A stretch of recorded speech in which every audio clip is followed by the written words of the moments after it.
हलीम बरे सगीर के मकबूल तरीन पकवानों में से एक है। कई किस्म के अजनास और गोश्त के इस लजीज पकवान की भी ढेरों अक़साम हैं, जिनमें से एक हैदराबादी हलीम है। कोजी हलीम लाहौर में हैदराबादी हलीम की फ़रोख्त का सबसे मशहूर मरकज़ है। कोजी हलीम के मैनेजर फरहान के मुताबिक हैदराबाद में हलीम गोश्त और असली घी से तैयार किया जाता है। इस हलीम के अज्जा में चने की दाल, मसूर, माश, जौ, चावल और गेहूँ शामिल किए जाते हैं, जबकि बादाम और अखरोट के साथ 1.5 दर्जन के करीब मसाला जात भी कोजी हलीम में डाले जाते हैं। हलीम बनाना हर किसी के बस की बात नहीं, ये पकाने में एक मेहनत तलब पकवान है। कोजी हलीम की तैयारी भी 6-7 घंटे का अमल है, जो सुबह 4 बजे से शुरू होता है और दोपहर के करीब मुकम्मल होता है।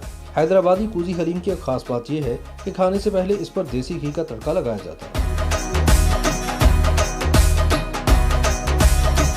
कोजी हलीम के साथ खास किस्म का मसाला, कुतरी हुई अदरक, हरी मिर्च, हरा धनिया, लीमू और तला हुआ प्याज फराहम किया जाता है। इनमें से किसी भी चीज़ की कमी बेशी से हलीम का जायका हर खाने वाला अपने ज़ौक़ के मुताबिक बना सकता है। इसी इंफरादियत ने कोजी हलीम को शहर में मकबूल बना दिया है। नाम सुना था कोजी हलीम का, तो आज टेस्ट करने हैं। मज़ेदार है इनका काम, अच्छा सेटअप है इनका। अक्सर काफ़ी दिनों से बैरियर टाउन से जब आता हूँ स्पेशल इधर ही आके हलीम खाता हूँ, और इनके अलावा और कहीं से भी नहीं मज़ा आता। जो है ये हलीम असल है जो पूरे लाहौर में। ये हलीम में बस कुदरती कोई ऐसी बात है कि इतनी दूर से आया हूँ मैं खाने के लिए। यह रिवायती अंदाज में हलीम को देगों पर रखा गया है। हलीम बनाते हुए इसको ज़्यादा से ज़्यादा घोटा जाता है ताकि इसके तमाम अज्जा बारीक होकर आपस में रच बस जाएं। कोजी की हैदराबादी हलीम तैयारी के बाद भी मुसलसल घोटी जाती है। इस तरह ये खुश जायका रहती है। इस लज़्ज़त की वजह से कोजी हलीम की लाहौर में कई शाखें कामयाबी से काम कर रही हैं। ये तकरीबन 1990 में हमने शुरू किया था। मेरे मामू हैं हाजी मराजुद्दीन भट्टी साहब, उन्होंने इस काम का आगाज़ किया था। लाहौर में हमारी 5 ब्रांचें हैं। अल्हम्दुलिल्लाह मेयार है हमारा, टेस्ट है, रेट मुनासिब है, खाना अच्छा है, लोग आते हैं, पैकिंग करवाते हैं, इधर बैठ के खाते हैं।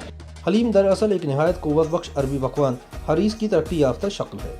अरबी लोग इसे रोटी के बगैर ही खाते हैं, क्योंकि इसमें पहले से 7 किस्म के अनाज और गोश्त शामिल होता है। बड़े सगीर में वक्त के साथ साथ इस पकवान में हिंदुस्तानी मसालों का जायका शामिल होने लगा और फिर यह हरीस से हलीम बन गया। फिर दूसरे हिंदुस्तानी खानों की तरह हलीम भी रोटी या नान के साथ खाया जाने लगा। कोजी हलीम सेंटर का भी अपना तंदूर है, जहाँ आला मयार के नान की मुख्तलिफ इक़साम दस्तयाब है। गर्मा गर्म ताज़ा नान के साथ हलीम खाने का अपना ही मज़ा है। हलीम खाने में लजीज और ग़िज़ाइयत से भरपूर पकवान है। तो अगर आप भी लजीज और क़ुव्वत बख्श हलीम खाना चाहते हैं तो हैदराबादी कोजी हलीम आपके लिए बेहतरीन इंतखाब होगा।